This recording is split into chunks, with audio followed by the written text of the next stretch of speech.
Sa dami ng sellers na nakakausap namin dito sa Ecom Accelerator, pag-usapan nga natin ano yung pinaka-dominant na concern or challenges ng mga potential clients na nakakausap namin. Is it pricing, product, or is it mindset? Usually, ang nakakuha namin mga feedback mula sa mga clients na nakakausap namin, mahal daw masyado yung presyo kasi nila, hirap na silang humabol sa mga competition nila kasi ang bababa. Tapos wala pang bumibili masyado sa kanila. Ganyan, napapansin nila pababa pa ng pababa, yung dami na bumibili sa kanila. Tapos may feeling sila na baka mali naman na yung produkto ko. O kaya naman, kasalanan to ng algorithm eh. Nagbago na talaga yung algorithm way back noong 2020, 2021 compared to 2024, 25, and 26. Let me share with you yung reality na masasabi kong ito talaga yung katotohanan mula sa mga nakakausap namin.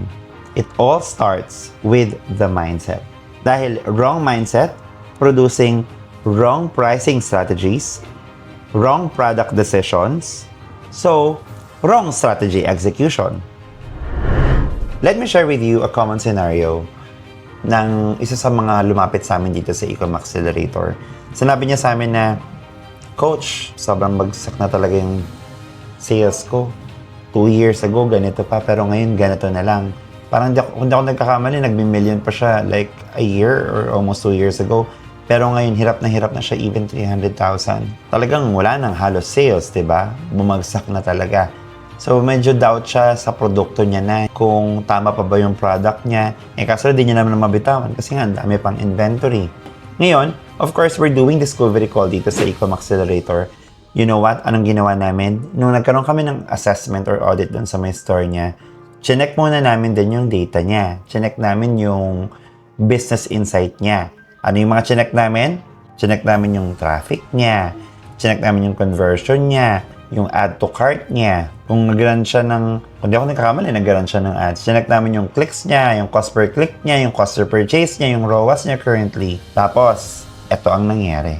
Alam mo ba kung anong problema? Kapag bumaba yung sales niya, bababaan niya agad yung presyo, magdi-discount siya agad or magpa-flash siya ng mga items niya, magpapalit na naman siya ng mga produkto, ganyan.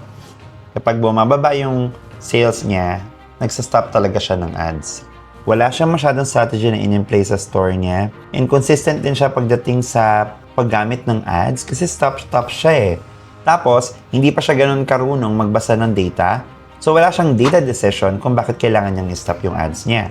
So, technically, based sa Q&A na ginawa namin sa seller na to, pure emotions yung naging diskarte niya sa pag-handle ng store. And that is the mindset issue that I am talking about. Hindi ko masasabing pricing ang problema ng store niya or yung produkto niya mismo ang problema. I can definitely say 100% na mindset ang problema sa seller na yun. Ito yung tatlong mindset shift na pwede nyo i-apply sa pag-handle ng store ninyo. Una, kung ikaw ay nakakaranas ng medyo may pagka-emotional seller ka, i-shift mo to into being a data-driven seller. Dito sa Ecom Accelerator, ang ginagawa talaga namin, we track these metrics. We train sellers how to read and interpret these data. If you are a seller who operates based on data, you're not a reactive seller, but you are a strategic seller. Gusto mo ba yun? Second mind shift, from a short-term thinking seller, subukan naman natin gawin kang maging long-term building the foundation seller. Pero tandaan mo, sa pag-handle ng store mo sa Shopee at TikTok, ito talaga ang malaking katotohanan. This is all about store authority, reviews, trust, credibility, conversion history, optimization, and etc. Magkaroon sila ng store and performance structure, magkaroon sila ng ad scaling framework, kasi dito, sa Ecom Accelerator, we're not just building business, we are also building you as a seller.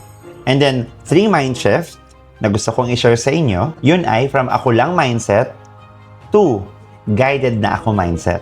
Kung ikaw ay isang seller na nakikinig nito, nahihirapan ka sa salitang clarity and execution.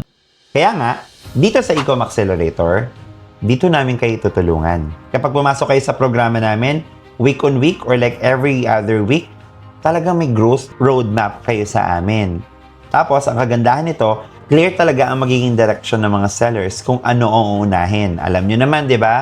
Kung saan nyo nilalagay yung focus ninyo, kung ano ang pinaprioritize ninyo, yun talaga ang mag-grow. Karamihan sa mga sellers, hindi alam even kung ano ang uunahin.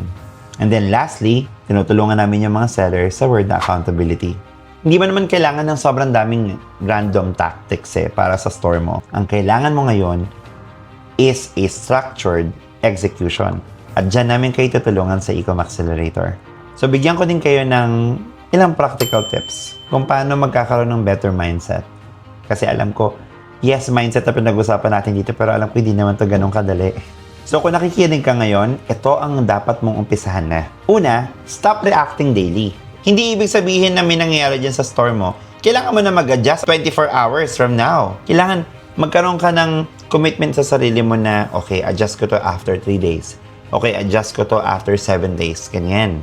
Step 2, track your numbers weekly. Magkaroon ka lang ng simple dashboard ng mga metrics mo. Yan ang babantayan mo on a weekly basis. Ito yung mga numbers na dapat mong i-track. Traffic, visitors, page clicks, conversion rate, average order value, sales, ad cost, ROAS, CTR.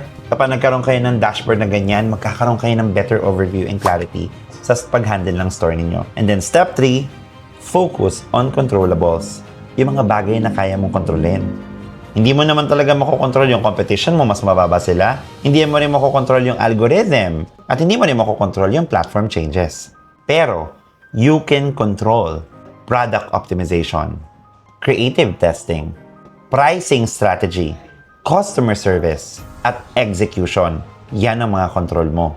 And then step 4, surround yourself with structure. Alam na alam mo yan dahil isa kang negosyante. Your environment shapes your future, shapes your result, and shapes your mindset. Kaya nga nandito kami sa Ecom Accelerator. Hindi kami nandito para bigyan ka ng mga tactics, mga dark hacks, or mga tips basta-basta. Nandito kami para i-install dyan sa mindset mo na merong right operating system na pwede mong i-apply dyan sa store mo.